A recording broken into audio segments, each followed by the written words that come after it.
Hello welcome back to my new video. सबैजना सञ्चारमा हुन्छ। फाइनली अहिले चाहिँ म यहाँ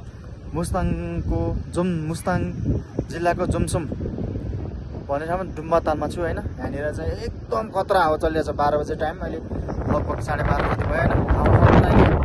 हावा सो नाइस पिस। यो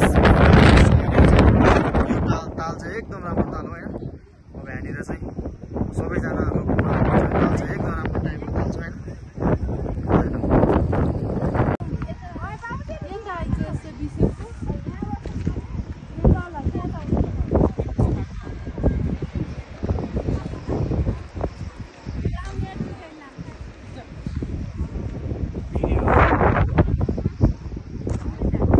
फाइनली मुक्तिनाथ क्षेत्र वरिपरि आइपुग्न पुग्न लागेको छ होइन। अहिले चाहिँ उकालोमा चाहिँ अलि हिँड्न गाह्रो भइरहेको महसुस फिल भइरहेछ, किनकि यो चाहिँ सेटी छापेको छ नि त, त्यही भएर हिँड्न अलिक गाह्रो हुन्छ। सो गेट देख्नु भयो अहिले साथीहरू। अहिले चाहिँ म मुस्ताङ मन्दिरतिर जाँदैछु है। यहाँनिर चाहिँ मन्दिर लगभग 15 मिनट जति लाग्छ मन्दिर।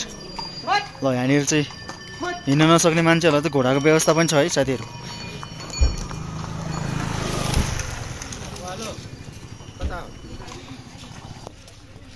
सो फाइनली अहिले चाहिँ अस्ति नै आउँदा चाहिँ बाटो एकदम बिग्रेको थियो होइन। अहिले चाहिँ बाटो एकदम राम्रो बनाएर यहाँनिर हिँड्ने लायकको बनाउनु परेछ।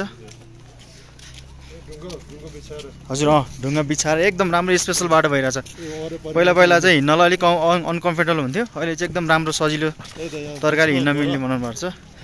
मासतिर पनि एकदम वाल लाएर एकदम सेफ्टी गर्नु पर्छ।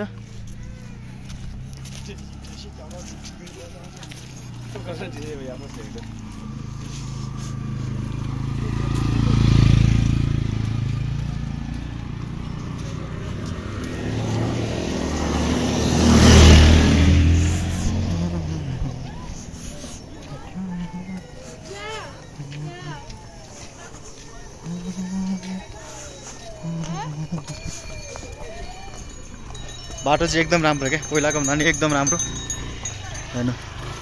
मुस्ताङ चाहिँ एकचोटि घुम्न आउनुपर्ने ठाउँमा क्या, एकदम स्पेसल, एकदम राम्रो नेचुरल एडभेन्चर टाइपको यहाँको चाहिँ पिसफुल छ एकदम होइन। यहाँनिर शान्त।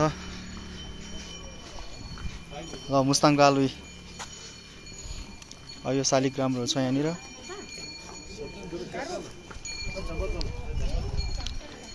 हामी चाहिँ लगभग यहाँ 15 मिनट जति लाग्छ पार्किङबाट चाहिँ त्यो मुक्तिनाथ मन्दिरसम्म जानको लागि है। अब हिँड्न नसक्ने मान्छेहरूलाई घोडाको पनि व्यवस्था छ यहाँ चाहिँ। तपाईँको त्यहाँ मन्दिरसम्म लगेको चाहिँ अपडाउन 800 रुपियाँ लिन्छ। 800 रुपियाँ तपाईँको चाहिँ माथि मन्दिरसम्म लगेर ल्याइदिन्छ। पाले घोडाहरू हुन्छ होइन, एकपछि अर्को घोडाहरू तपाईँले एउटा घोडाले छोडिदिएपछि अर्को घोडा नेक्स्ट त्यहाँनिर चाहिँ फेरि एभाइलेबल गर्न मिल्छ होइन। अनि यस्तो राम्रो राम्रो स्टोरहरू हुन्छ, घरहरू कति राम्रो छ स्पेसल होइन यहाँनिर।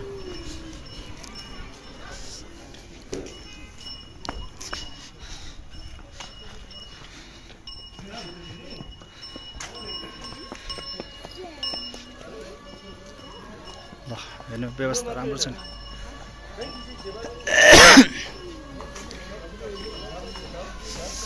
हल्का जाडो छ होइन, पहिला जस्तो त्यति धेरै जाडो चाहिँ छैन क्या यहाँ। जस्तो तरिकाले तपाईँहरू सोचेर धेरै कपडाहरू बाक्लो कपडा ल्याउनुहुन्छ नि, तर त्यो तरिकाले आउनुहोस्। तपाईँ एउटा बाक्लो ज्याकेट हाल्नुभयो भने अरू कम्फर्टेबल कपडाहरू हाल्नुभयो भने अझै सहज राम्रो यात्रा हुन्छ होइन।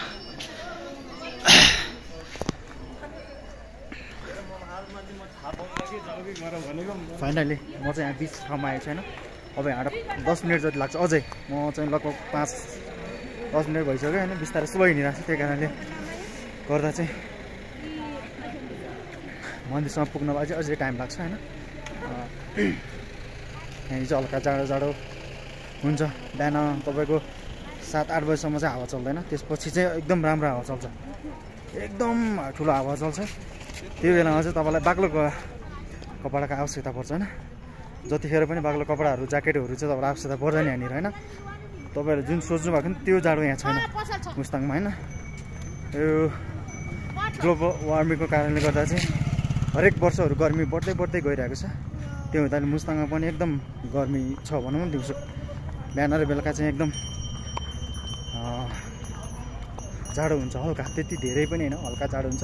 तर हामी गर्मीमा ठाउँबाट आएको मान्छेलाई एकदम आनन्द शीतल हुन्छ क्या।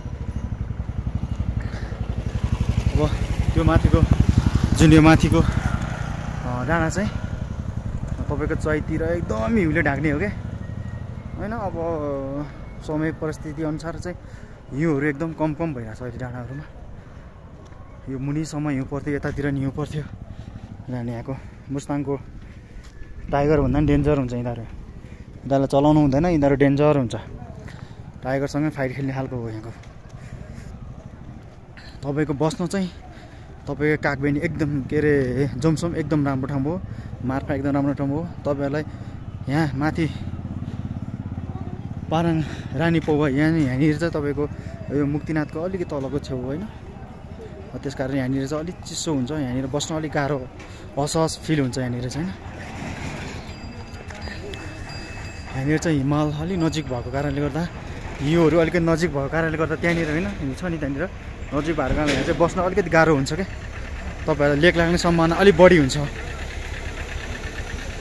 मुस्ताङको जुन जोमसोम ठाउँ छ, मार्फा ठाउँ छ नि, त्यो चाहिँ घुम्न आउने होइन भिजिटरहरू लागि त्यो चाहिँ अलिक उपयुक्त ठाउँ हो बस्नको लागि चाहिँ। कागबेनी पनि ठिक ठाउँ हो, तर कागबेनी अलिक पहिलाको जस्तो व्यवस्था अलिकति छैन। पानीहरूको अलिक समस्या हुने होइन। भलबाढी आएर चाहिँ त्यहाँनिर बाढीहरू आएर अस्ति नै पोहोर भएको थियो नि, त्यो हुँदाले त्यहाँ चाहिँ अलिक फाइनली अलिक बस्न राम्रो छैन होइन। हामी चाहिँ कागबेनी बस्यौँ, तर हिजोको बसाइ ठिकै भयो, त्यस्तो कम्फोर्टेबल टाइपको बसाइ चाहिँ भएन।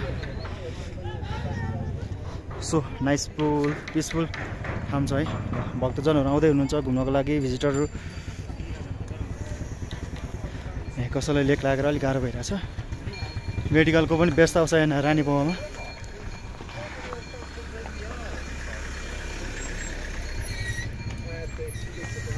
हाम्रो विदेशीहरू पुरा साइकलमा चाहिँ होइन मुस्ताङ टुर हानिरहेको छ मलाई।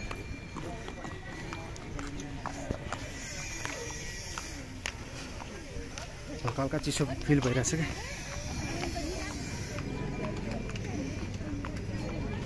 यहाँ कस्तो खतरा राम्रो टाइपको घरहरू हुन्छ क्या। यहाँको डेकोरेसनै छुट्टै टाइपको हुन्छ होइन, एकदम राम्रो। यहाँको ढुङ्गाहरू पनि कति राम्रो हुन्छ घर बनाउनलाई, इट्टाभन्दा मजबुत। र यहाँ चाहिँ बोकेर पनि लाने व्यवस्था छ है, हिँड्न नसक्ने मान्छेहरूलाई बोकेर पनि व्यवस्था छ। अलिक महँगो पर्छ यो चाहिँ। बाइकहरू, स्कुटी, बाइक सबै मुस्ताङमा मिल्छ, सकिन्छ।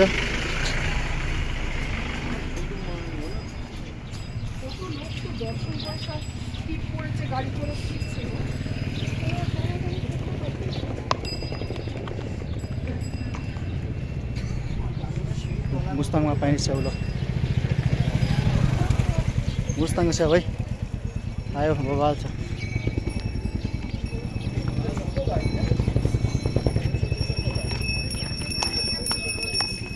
यहाँनिर सबै हातले बुनेर बेच्न राख्नुभएको छ होइन। आमा हुनुहुन्छ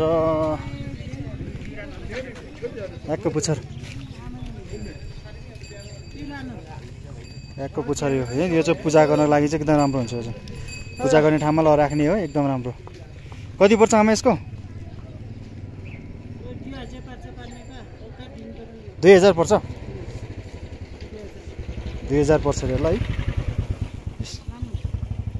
अहिले फर्केर आउँदा आमा मास्तिर जानुभएको छ, अरू फर्केर आउँदा लाने हो।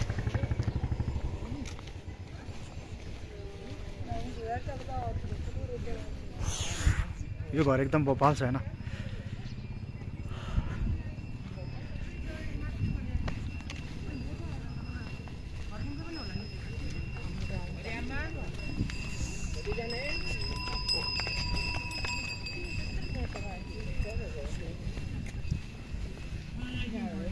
पहिला यो मन्दिर जाने बाटोहरू चाहिँ एकदम हिँड्न अप्ठ्यारो टाइपको थियो, साङ्गुरो थियो होइन। अहिले चाहिँ एकदम फराक बनाउनु पर्छ, अझ फराक छ। यहाँ चाहिँ गाडीहरू पनि यहाँसम्म ल्याउन पाइने।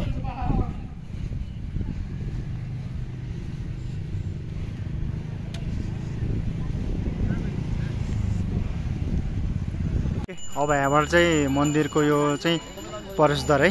यहाँनिर चाहिँ लगभग खुड्किलाहरू पार गर्दै गर्दै जानुपर्ने छ है।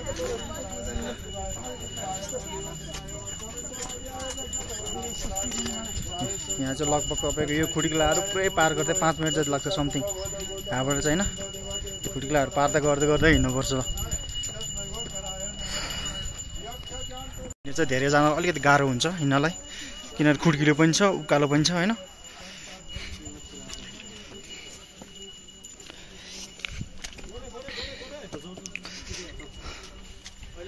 मलाई पनि हल्का स्या जस्तो फिलिङ भइरहेको छ। यहाँनिर चाहिँ तपाईँको 8-10 पाइला हिँड्दै तलतिर फर्किँदै लामो सास तान्दै होइन। अब तपाईँलाई अदुवाहरू, टिमुरको छोपहरू, टिमुरहरू, लङसुकमेरहरू केही ल्याउनु भएको छ भने त्यो खाँदा खाँदै होइन मुखमा हाल्दै होइन। त्यो चाहिँ एकदम हिट गराउँछ नि त। यहाँ चाहिँ चिसो कारण अलिकति गाह्रो हुन्छ सास फेर्न पनि। अनि त्यो खाइयो भने चाहिँ हिँड्नलाई अलिकति सहज हुन्छ। अदुवाहरू लङसुकमेर मुखमा हाल्नु भयो भने चाहिँ अलिकति सहज हुन्छ क्या हिँड्नलाई।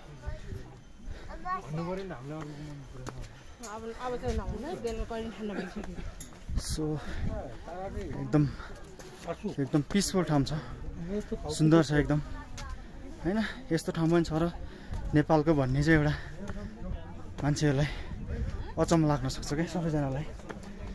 अब त्यो हिमालहरू हेर्नु, हिमाल कति राम्रो देखिन्छ। यो भ्यू हेर्नु कति आनन्द लाग्छ। यहाँ साइलेन्ट ठाउँ छ एकदम।